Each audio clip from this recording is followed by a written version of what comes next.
អរគុណទស្សនិកជនខ្ញុំសូមបន្តនៅព័ត៌មានបន្តទៀតចេញពីខេត្តបៃលិនគឺតាក់ទងទៅនឹងអភិបាលខេត្តបានអញ្ជើញសម្ដែងសម្ដាលជាមួយនឹងសិស្សនិស្សិតធ្វើដំណើរតាមរយៈរថយន្តក្រុងរបស់រដ្ឋបាលខេត្តដោយឥតគិតថ្លៃថ្មីកន្លងទៅនេះលោកជំទាវបណ្ឌិតបានស្រីមុំអភិបាលនៃគណៈអភិបាលខេត្តបៃលិនបានអញ្ជើញសម្ដែងសម្ដាលជាមួយសិស្សនិស្សិតដែលបន្តការសិក្សានៅតាមគ្រឹះស្ថានឧត្តមសិក្សានានាសៅរ៍អាទិត្យក្នុងខេត្តបាត់ដំបង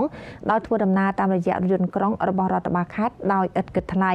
លោកជំទាវបណ្ឌិតបានស្រីមុំអភិបាលនៃគណៈអភិបាលខេត្តបៃលិនបានមានប្រសាសន៍លើកឡើងថាវិស័យអប់រំគឺជាវិស័យអត្ថិភាពដំណាក់កាលទី1នៃយុទ្ធសាស្ត្របច្ចុប្បន្នរបស់រាជរដ្ឋាភិបាលនីតិកាលទី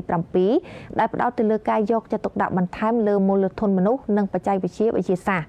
លោកជំទាវបណ្ឌិតអភិបាលខេត្តក៏បានមានប្រសាសន៍បញ្ជាក់ថាដើម្បីរួមចំណែកកាត់បន្ថយការលំបាកការចំណាយនិងកាត់បន្ថយហានិភ័យផ្សេងៗដែលអាចកើតមានឡើងចំពោះសិស្សនិស្សិតដែលត្រូវធ្វើដំណើរទៅមកដោយតូចចក្រយានក្នុងគោលបំណងបន្តការសិក្សានៅតាមវិទ្យាល័យឬសាកលវិទ្យាល័យនានានៅក្នុងខេត្តបាត់ដំបងរដ្ឋបាលខេត្តបៃលិនបាននឹងរៀបចំដាក់ឲ្យដំណើរការរថយន្តក្រុងសម្រាប់ធ្វើការដឹកជញ្ជូនសិស្សនិស្សិតជារៀងរាល់សប្តាហ៍ដោយឥតគិតថ្លៃ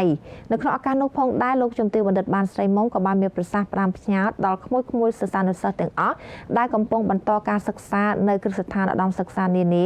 សូមបន្តខិតខំរៀនសូត្រនិងស្រាវជ្រាវឲ្យបានខ្ជាប់ខ្ជួនព្រមទាំងចូលរួមឲ្យបានសស្រាក់សស្រាំក្នុងអំពើល្អដើម្បីការរីកចម្រើននៅក្នុងគ្រួសារក្នុងសង្គមនិងក្នុងប្រទេសជាតិជាពិសេសត្រូវនៅឆ្ងាយពីគ្រឿងញៀននិងការប្រព្រឹត្តអំពើអបាយមុខផ្សេងផងដែរ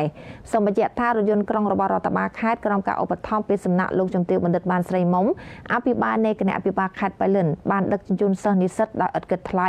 តាមទីតាំងនិងពេលវេលាថ្ងៃសុក្រចេញដំណើរពីខេត្តបៃលិនទៅខេត្តបាត់ដំបងនៅវេលាម៉ោង 5:30 នាទីល្ងាចចំណតរថយន្តនៅសួនច្បារសួនកុមារទល់មុខវិមានឯករាជ្យខេត្តបៃលិនហើយសម្រាប់ថ្ងៃអាទិត្យគឺចេញដំណើរពីខេត្តបាត់ដំបងមកបៃលិននៅម៉ោង 6:00 នាទីល្ងាចចំណតរថយន្តគឺនៅមុខសាកលវិទ្យាល័យគ្រប់គ្រងនិងសេដ្ឋកិច្ច UME ខេត្តបាត់ដំបងចាអញ្ចឹងយើងឃើញថានេះគឺជាការយកចិត្តទុកដាក់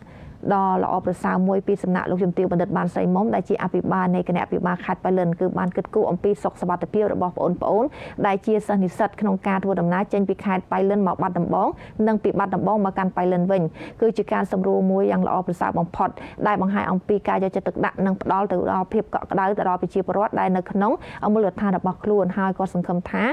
នឹងមានការយកចិត្តទុកដាក់បន្ថែមទៀតជាបន្តបន្ទាប់ទៅដល់បងប្អូនដែលជាប្រជាពលរដ្ឋរស់នៅមិនត្រឹមតែសិស្សនិស្សិតទេក៏ប៉ុន្តែគឺសម្រាប់បងប្អូនប្រជាពលរដ្ឋទាំងអស់នៅក្នុងខេត្តបៃលិនណាមួយវិញទៀតក៏សង្ឃឹមថាបងប្អូនប្រជាពលរដ្ឋក៏ដូចគ្នាដែរកាលណាដែលយើងទទួលបានការ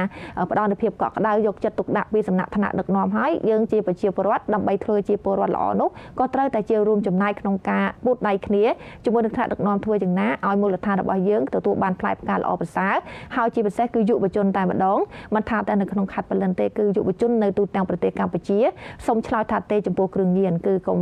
ចូលរួមពាក់ព័ន្ធជាមួយនឹងគ្រឿងញៀនពីព្រោះគ្រឿងញៀនគឺបំផ្លាញអនាគតរបស់លោកអ្នកអញ្ចឹងហើយគឺសូមងាកមកចាប់អារម្មណ៍នៅលើការសិក្សាការប្រឹងប្រែងដកខាត់នៅសមត្ថភាពរបស់ខ្លួនហើយងាកមកកាន់ការហាត់កីឡាវិញដើម្បីអនាគតរបស់យើងមិនត្រឹមតែខ្លួនយើងផ្ទាល់ទេគឺសង្គមគ្រួសារនិងសង្គមជាតិទាំងមូល